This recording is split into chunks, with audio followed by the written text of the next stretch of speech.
old should a child be before you put him or her in front of a computer? Some experts are now saying that a 1-month-old infant can start to interact with a computer. Here at this nursery school, 3- and 4-year-old children are working very well with computers.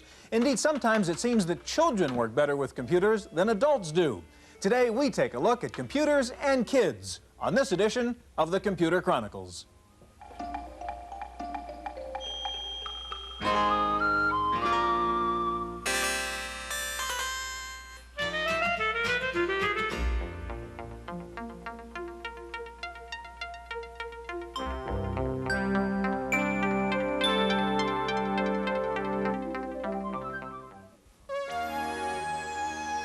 The Computer Chronicles is made possible by Leading Edge, makers of IBM-compatible computer systems, including word processing with spelling correction, communication software, and Hayes-compatible modems. Leading Edge with over 1,000 service centers nationwide. Leading Edge, leading the way to the information age. Additional funding is provided by McGraw-Hill, publishers of Byte. Byte's detailed technical articles on new hardware, software, and languages cover developments in computer technology worldwide.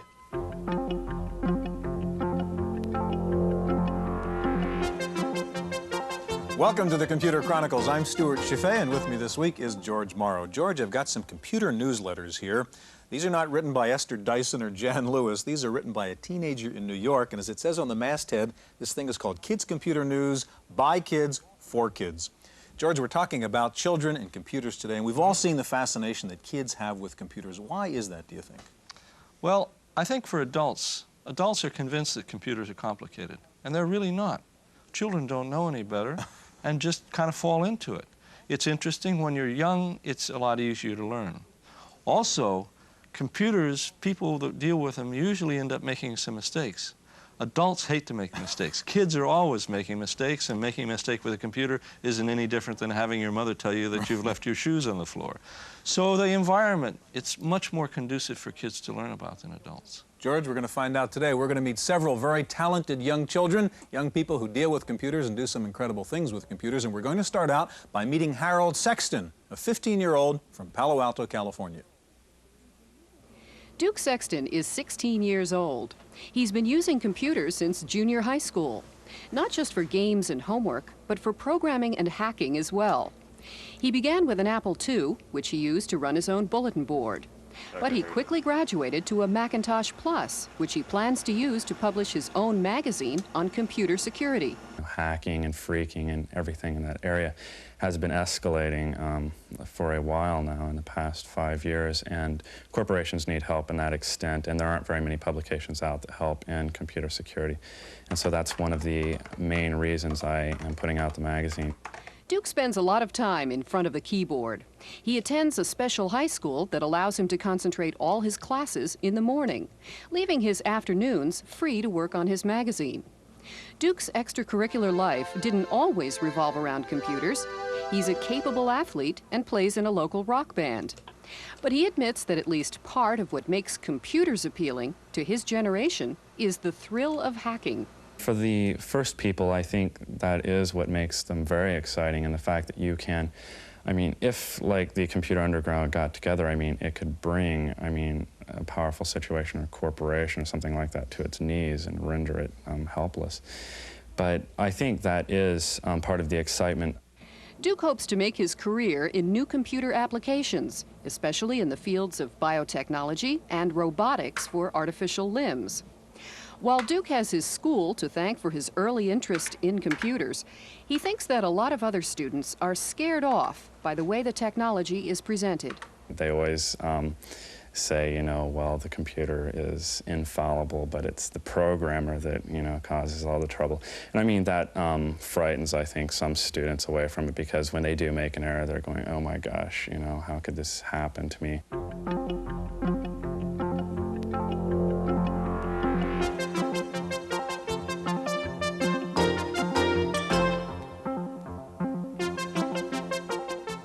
With us in the studio now are Laura Risk, who's 12 years old and from San Francisco. Next to Laura is Ben Wu, who's 13 and from San Jose. And next to Ben is Aaron Arakawa, 11 years old from Los Altos Hills, California. George? Laura, what is it that you find interesting about computers? Tell us. The way that they can do stuff real fast without hardly any input. And the way that there's so much, I mean, they're real small in comparison with Lots of what power they in can a do. small space, huh? Ben? Well, I like the different things that a computer can do. It can help you with like reports, or you want to print out some graphics or anything for school. And also computers is always advancing and it's developing, so there's always something new you can try. So you're saying it's practical, not only fun to play with. Yeah. Helps you in school.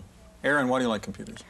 Well, I like computers because they give me, they help me with my homework, and I can also be creative on it. And Like in the programming. And there's an unlimited amount of things that you can do on it. Well, you guys have each written programs, which you're going to show us now, Laura, and I want to start with you. And you have a game up here which you wrote. Tell us about the game and play it for us, Laura. Well, there's this turtle right there. Okay. And you're trying to get to the finish, which is the ocean. And you're avoiding the eagles and the dogs, and there's no dogs until the next level. Okay, well, show us how you would play it now. And you can move forward by pressing the F key, and left, and forward. How did you program the eagles? What did you tell them to do? I said, for every time I go forward, you go forward, or back, or something like that. To move in concert with the turtle. Yeah, and...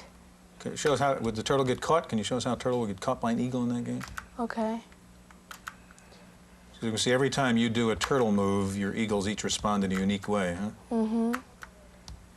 And you wrote this using Logo, right, Laura? Logo Writer. It's a combination of Logo and word processing. How long did it take you to write this program? Let's see. Whoop. Lucky the eagle just missed missed you. you. Okay.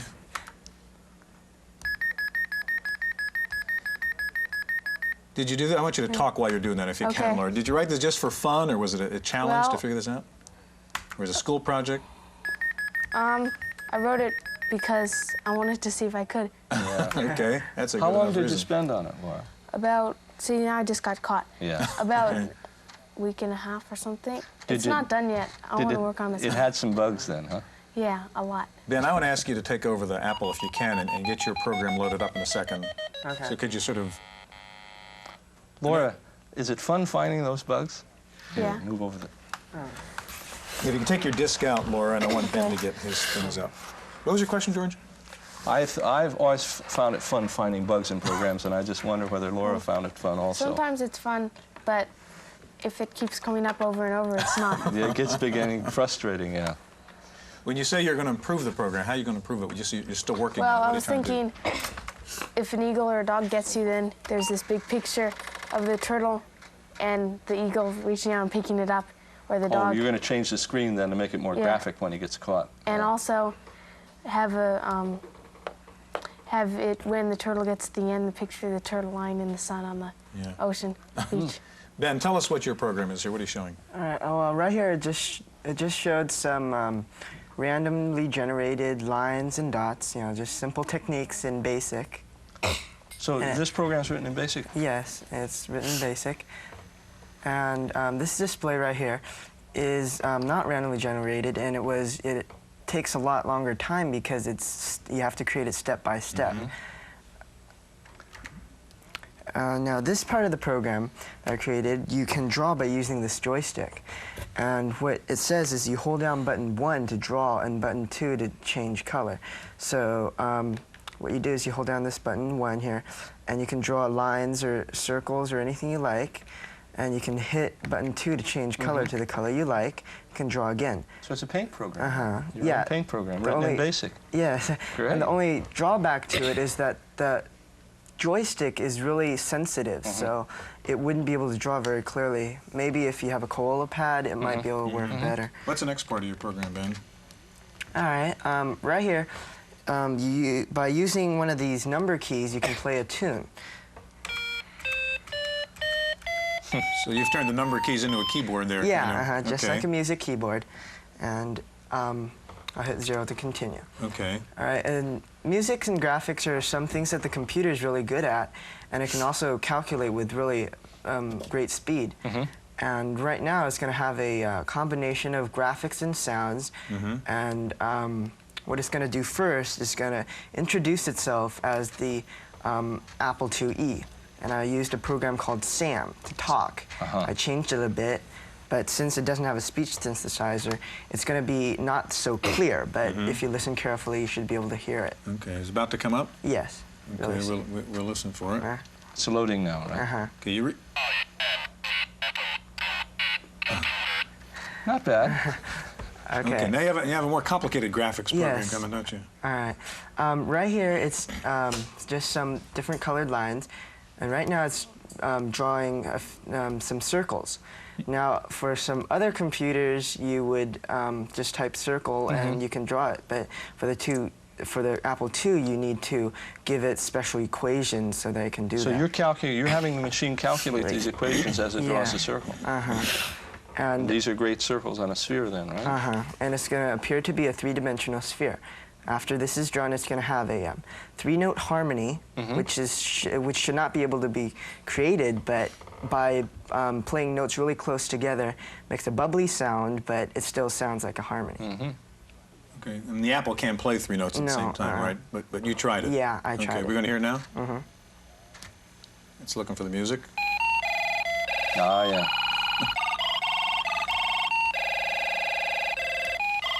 Sounds like harmony to me. Ben, I'm going to have to ask you to unload your disk. I want Aaron to get his program in-house, if you can get that out of there. And as soon as it stops singing, Aaron, you can get your program in there. Okay. While Aaron is loading, Ben, tell me about that program. Did you write that again just for the challenge of it, or what? Yeah, well, I wanted to see how I can create circles because I've always wanted to do something like that. Okay, Aaron, you have a very fast-loading program. You're ready to go, so show us what you wrote. Yeah, okay. Well, this is a voting program. I designed it for my school because we have a student council, and I use this program for the elections. And here it gives you some little So show us how you would use it, Aaron. And I can't make a printout of it, so... Right. So I type no. See, continue. Okay, now I'm going to the setup section. Okay. And this is the part I'm saving the votes onto the disk. And so I type in the name I want to save it under. So I type, oops. Okay. Okay, how many for president? Okay, so you're kind of loading into how many candidates there are for each office. Okay. And now I input the president's names name. Of the candidates. We're just calling P1, P2, etc. Aaron, you wrote this in what language? I'm in BASIC. Okay. And you really wrote this to use it for your class elections in school, right? Looks like this is a voting machine. Well, I think that's what we're about to see, yeah. So it's storing to disk all the candidates' names, right, as you put them in, Aaron? Okay, so we've got 2 candidates for each of 4 offices, huh? Right. And what happens once you get to that point? Well, okay, this is the voting part. Okay, so say I just came up here and I said, well, I want this P1 guy for president, and then... Okay, so as George says, you really invented a voting machine here for students to vote in their class elections on the computer. Right. And you actually have used this in an election. Right. How did it work? Pretty good?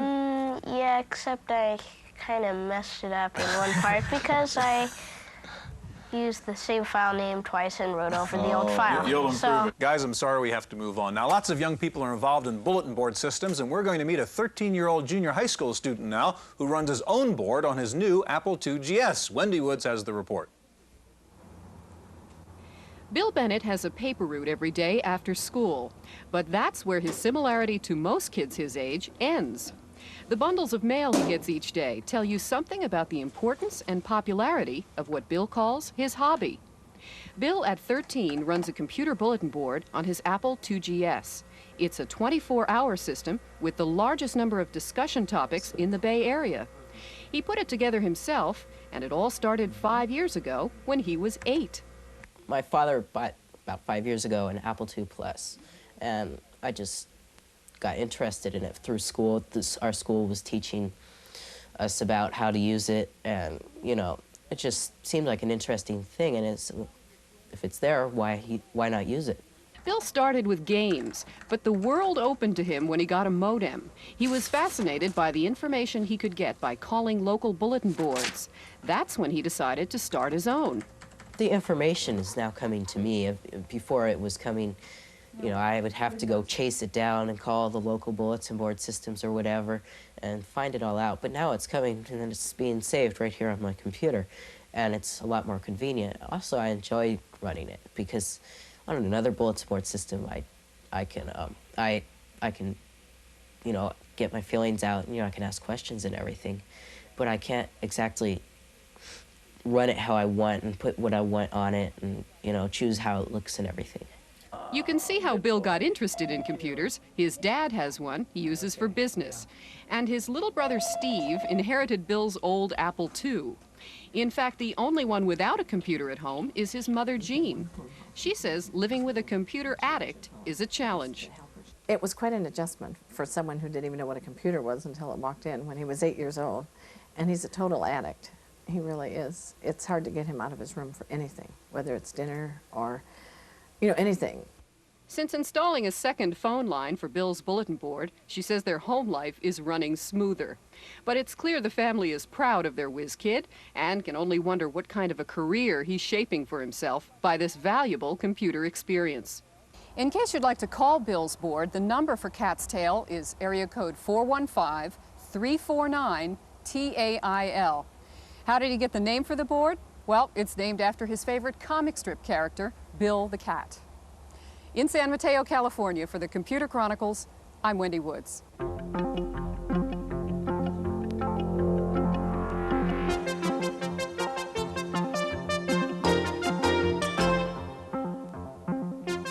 We have several new youngsters joining us in the studio now. First of all, Aaron Epstein, who's a 13-year-old student from Walnut Creek. And next to Aaron is Clifton Dalgard, 12 years old from San Jose. And next to Clifford, Robin Lee, who's also 12 and also from San Jose. George? Tell us what it's like in school and in your family to be a computer expert. Well, in school, there's no fact. A lot of my friends like computers for the games, and we like trading games. And sometimes they ask me for help with their programs in class. And at home, my dad encourages me to keep programming. And the rest of my family, it's nothing different. Clifton, what about you? I also have a positive result in my school also. My friends enjoy my help to them in computer programming, and my dad, also a computer programmer, gives me help in what I need. Robin? Okay, mine is also a positive attitude because people sort of use me as a resource. You know, you gotta help this guy, you gotta call across the room. And you know, you help teachers as well. You end up learning a lot. So bottom line is you know a lot of stuff that other people want your help on. Need a lot of help. Aaron, let's go to you, and you've written a program, and show us what your program's about. My program is called Teachers, and it teaches you 5 different functions that we had in one of our sessions in our textbooks. And computer functions, right? Yeah. It teaches you about computer functions. Yeah. Okay, go ahead. And first it says if you want to take a test or lesson. And the lessons are for integers, square roots, random lengths, or mid-strings. Okay. And then first it gives you the definition, and then it tells you about it, how to use it. Okay, this is integers right now, for example? Yeah. Okay. And Aaron, it's written in BASIC? Yeah, it's in BASIC. And the test, it gives you 1 question for each. Okay, so this is the first question on integers. What is the integer for that very long number you've written there? Yeah. Okay, and the answer? Okay, and there's a question about random numbers? Aaron, how long did it take you to write the program? About 4 or 5 days in class. Okay, the third question is, I'm sorry, Georgie, about square roots. Yeah. Is it finished, or are you still working on it? Yeah, it's never really finished. You can always add things to it. Okay, and this question is about string commands here. Okay, what's your last one about there? It's about mid-strings. Okay, so what is the output of mid-string, W string, comma, 4, comma, 2 plus E, if W string is Molly? And the answer is? Y. Yeah. Okay. Super. Good. Now, did you write this just for the fun of it, or for the challenge of it, or? Well, for extra credit. That's a good enough reason. Yeah, and also, it's fun just adding things to it and creating different things on the computer. Aaron, I'm going to ask you to take your disk out of there and move the computer over to Clifton so we can have Clifton show us his program. Now you said while you're loading Clifton, Aaron, you've only been programming for about 4 months, you said. Yeah. Do you find it a challenge? What's the experience when you're programming? I mean, you stay up all night like a lot of kids do? Sometimes I'm up really late, and because sometimes I find bugs in it, and I just work on them and then I find new things I can do. Yeah. So I can keep picking up different things to do along the way. Clifton, you're on. What's your program? Okay, my program is called Teach Type, and it teaches you how to type. It's like a typing tutor. Okay. Okay. Clifton, how long have you been programming? 2 years now. And right now I'm poking a number to make sure my program doesn't mess up during its stages. It's a courageous programmer who pokes in a live demonstration here. Okay.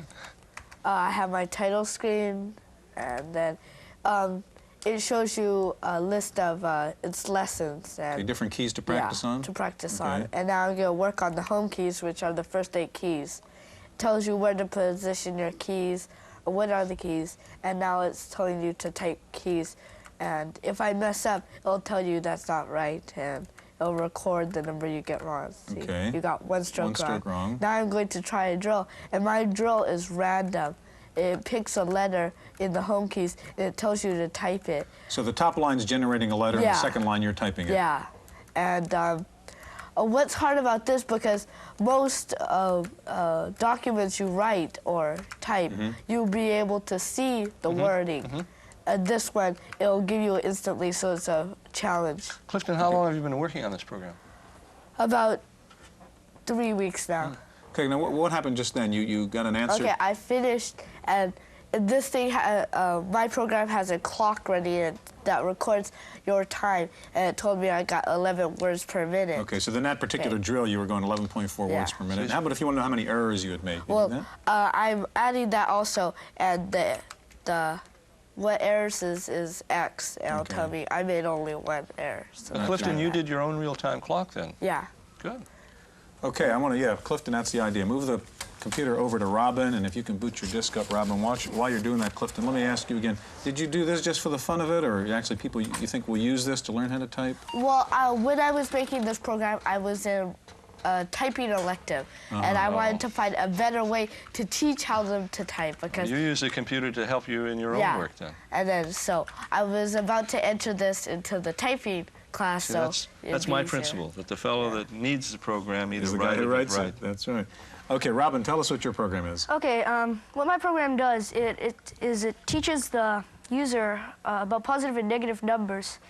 And what it does, it generates a random number that you have to enter a positive number and a negative number, and when you add them together, they've got to equal that number itself. Okay, but this is in a game form, right? Describe the game format you laid out here. Okay, well, what I did is I split out the screen so you'd be able to distinguish from your scanner and all. And then the actual stuff, it would... So you randomly assign a number to the enemy, to the alien striker, which say 49 is the number right now, and how would you then play the game? Then, okay, right now your positive blaster, or that's where you enter your positive number. Let's just say 49, 50. Okay. And then you got a negative number that you've got to enter as well, so let's just say 1. Fire, wait a little while, and then you got to hit. And you're right, okay, so your new enemy is a 33. Yeah, and they'll... with the new revised one, you'd be able to decide how many you'd have. But so you're still working on this program too, like everybody else. How long have you been working on it? So far, 2 weeks with intervals. I didn't work continuously. First cut. How long have you been programming? A year. But what's the excitement, the pleasure you get out of programming, Robin? Tell us about the experience. Well, I guess just writing the program kind of gives me pleasure, because to have that feeling that you actually did something on the computer. And you made that machine do what you wanted it to do, right? And let's just say you got something wrong. It would miss and then tell you the answer. Got to delay a little longer, and then it would just keep going like that until it reached the number of aliens that you wanted to. Okay, so all 3 of you are still working on your programs, and you're going to make them even better. And we're out of time. Thank you very much for being here. Hope you enjoyed Computers and Kids, and we'll be back in just a minute with this week's Computer News.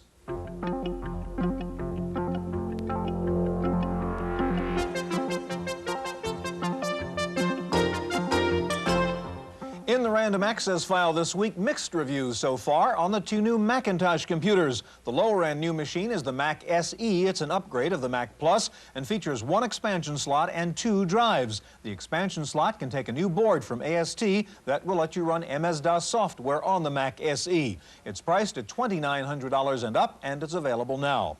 Most attention is being focused on the new 32-bit Mac 2, built around the Motorola 68020 microprocessor. The Mac 2 is 4 times as fast as a Mac Plus, and it has 6 expansion slots. The Mac 2 can also drive a color monitor. It comes in 3 pieces with separate keyboard, computer, and monitor. The Mac 2 can also run MS-DOS software with the new AST board in one of its expansion slots. The Mac 2 can also run Unix with an optional board. Base price for the Mac 2 is $4,800. Shipments will begin in May. One analyst described the Mac 2 as the most powerful personal computer now on the market, saying it was superior to the new compact Desk Pro 386. CD-ROM technology got a major shot in the arm this week with the announcement of a new CD-ROM product from Microsoft called Bookshelf. It's a CD-ROM containing a complete dictionary, a spelling checker, a thesaurus, Bartlett's quotations, the World Almanac, several style and form references, and a national zip code directory, which can automatically find the zip code for any address. All of this comes on one compact disc. The disc and an IBM-compatible CD-ROM drive will sell for $1,100. The drive is made by Hitachi, but it's being sold under the Amdek brand name. Time for this week's software review, and here's Paul Schindler. Excuse me, I was just making comments on someone else's report. Is this what people do to your work when you pass it around for comment? Maybe it's time you tried 4Comment. Now, 4Comment is one of the first packages in a new software category, group writing software. I don't know any large organization that doesn't pass around documents for approval. The problem with passing around paper is keeping track of who made what changes. No problem here. Use a menu to select a file. The cover sheet shows who wrote the file and who it was sent to. Anyone can comment, but only the author can make actual changes to the text. The text is in the upper window. You can produce it with any word processor. Each dot you see at the left indicates a suggested change or comment. In the bottom, reversed blocks are suggested deletions, yellow type is additions, and white text shows the original. Each comment contains the person's initials and date. With one key, you can swap in a revision if you accept it. 4Comment, group writing software for $200 from Broderbund in San Rafael, California. For the Computer Chronicles, I'm Paul Schindler. Fujitsu has announced a breakthrough in language translation software. It's unveiled a package called Atlas One, which can translate English into Japanese virtually instantaneously. The computer screen displays 2 columns. You enter text in English in one column, and the computer displays the Japanese translation on the other side. Fujitsu also announced Atlas 2, which translates from Japanese into English. That's it for this week's Chronicles. We'll see you next time. The Computer Chronicles is made possible by Leading Edge, makers of IBM-compatible computer systems, including word processing with spelling correction, communication software, and Hayes-compatible modems. Leading Edge with over 1,000 service centers nationwide. Leading Edge, leading the way to the information age. Additional funding is provided by McGraw-Hill, publishers of Byte. Byte's detailed technical articles on new hardware, software, and languages cover developments in computer technology worldwide.